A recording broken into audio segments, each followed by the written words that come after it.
There are different types of screenings for colon cancer and tests, if you will.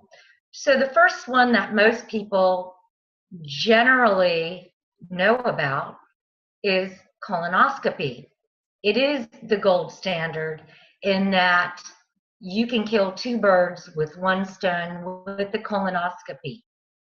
When the doctor can go in using the colonoscopy procedure, they can not only screen for possible issues with your gastric system, not only for colon cancer, but for any other gastroenterology type of issues, be it ulcerative colitis or IBS, the irritable bowel syndrome.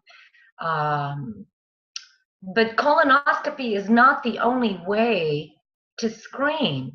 And a lot of people have an adverse reaction when they hear the word colonoscopy, because a lot of people that don't have a need, meaning there is no colon cancer familial history, or there are no symptoms that are being felt by the patient, sometimes a colonoscopy might be over the top for them. There are other ways to screen or diagnose for colon cancer.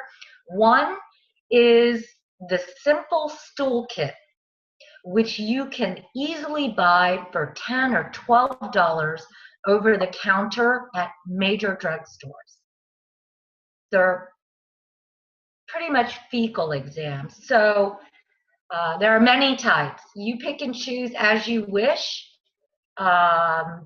But the main point, before I go further into the types of screening tools that are available for you, is whatever works for you is better than not using anything at all.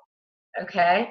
So we've got stool sample kits, which some are so easy that you can wipe after one bowel movement, toss it in the toilet, take a look at it, do whatever it is the directions tell you to do, and you are done.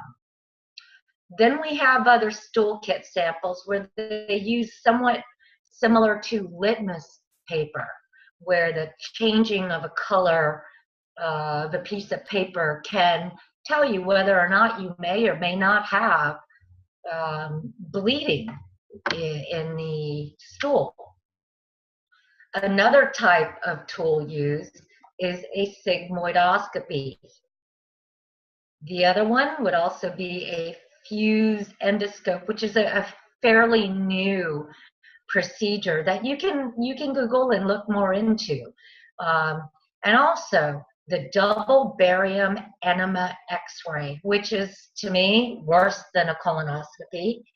It entails blowing your innards up with air and a solution called barium, which is like this white powdery stuff that they use to as they contrast when they do an X-ray or get the image, however way the doctor chooses to do that. You will feel extremely uncomfortable, very bloated, and one of the side effects of that is immediate passing of gas. Don't worry, there won't be puffs of white air following you around, but it is, to me, one of the more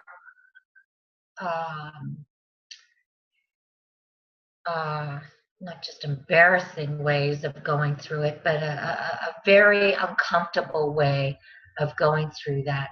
And each one of these screening procedures, bear in mind, everything you choose to do will have pros and cons. Please take a moment to be your best healthcare advocate and research these either by talking to your primary care physician, your gastroenterologist, or your oncologist or a PA. Anybody in the medical field would be more than happy to share the pros and cons of each of these. And in the end, it is your decision as to what you feel is most effective for your lifestyle.